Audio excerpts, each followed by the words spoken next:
The world's coldest settlement, Oymyakon, and a few nearby villages were flooded in Russia's Yakutia region. According to Associated Press, heavy rains caused local rivers to overflow, washing away bridges, flooding about 100 houses and forcing the evacuation of some 100 local residents. Oymyakon is known as the northern pole of cold. Winter temperatures drop below -50°C with the record set at -71.2°C in 1924. Although the settlement has an isolated microclimate, being surrounded by the mountains, climate change started affecting the area. Harsh winters are getting shorter while hot summers are happening more often.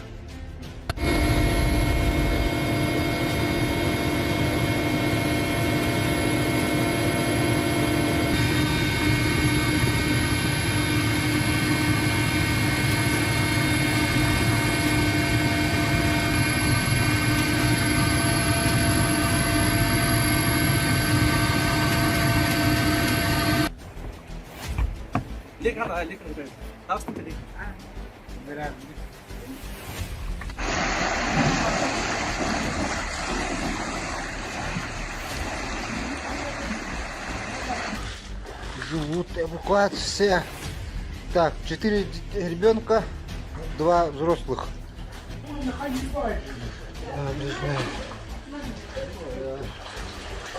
О, Астахта. Мост. Все уже. Соединяешь все эти деревни. Эвакуация.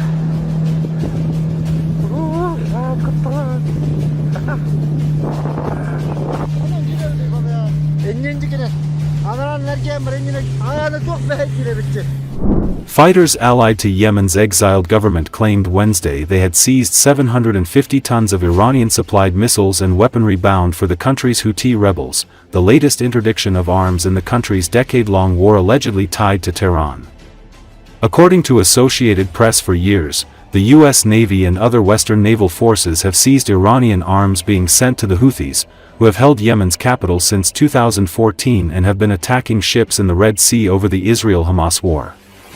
The seizure announced Wednesday, however, marked the first major interdiction conducted by the National Resistance Force, a group of fighters allied to Tariq Saleh, a nephew of Yemen's late strongman leader Ali Abdullah Saleh.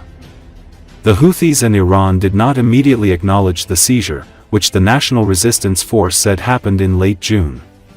A short video package released by the force appeared to show anti-ship missiles, the same kinds used in the Houthis' recent attacks that sank 2 ships in the Red Sea, killing at least 4 people as others remain missing. The footage also appeared to show Iranian-made Type 358 anti-aircraft missiles.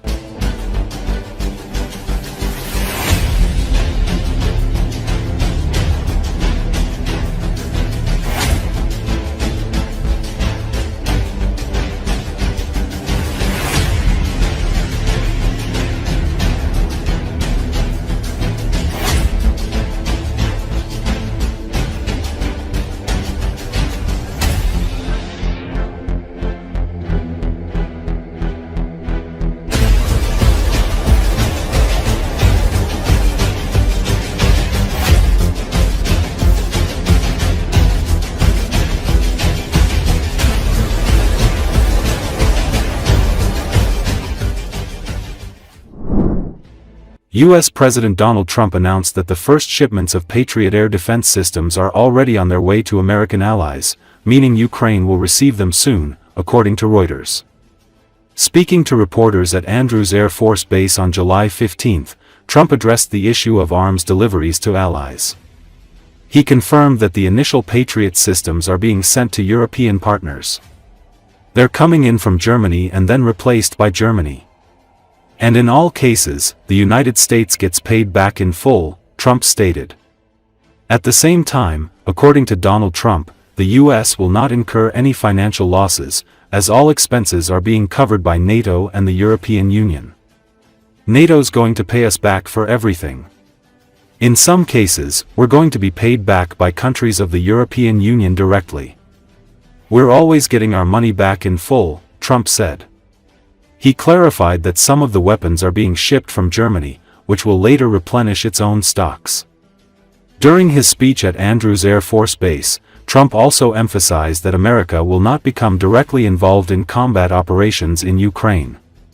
He added that this approach is saving thousands of lives every week, referring to soldiers on both sides of the conflict. On July 14, the US and NATO signed an agreement under which American weapons will be delivered to Ukraine, with the costs covered by European partners. Today, we concluded an agreement. Mark Rutte will speak more about it later, but we've agreed that we will send the weapons, and they will pay for them. The United States will not make any payments. We're not buying the weapons, we're manufacturing them, and they will cover the costs, Trump said. The American leader clarified that European countries have a lot of money and want to help Ukraine. They are taking this issue very seriously. We make the best weapons, and we're going to be sending the best weapons to NATO. In some cases too, maybe at Mark's suggestion, if we go to Germany, where they're going to send early on missiles, and they're going to be replaced, and NATO is going to take care of it, the president explained. According to him, the supply of weapons will be coordinated by the North Atlantic Alliance in close cooperation with the U.S. Ambassador to NATO, Matthew Whitaker.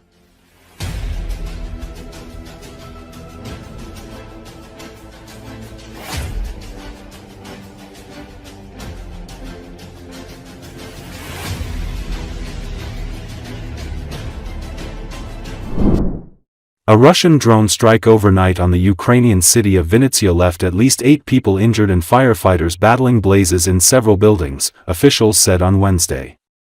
According to Associated Press, Russian strikes pounded 4 Ukrainian cities overnight Tuesday into Wednesday morning. Around 400 Shahid and decoy drones were launched by Moscow as well as 1 ballistic missile, the Ukrainian Air Force said. At least 15 people were injured in strikes that mostly targeted energy infrastructure, officials said. In Vinnytsia, 8 people were injured, 5 of whom sustained burns, the deputy head of regional administration Natalia Zabolotna said. She also reported damage to industrial facilities and at least 4 residential buildings. The latest bombardment in Russia's escalating aerial campaign came ahead of a September 2 deadline set by U.S. President Donald Trump for the Kremlin to reach a peace deal in the 3-year war, under the threat of possible severe Washington sanctions if it doesn't.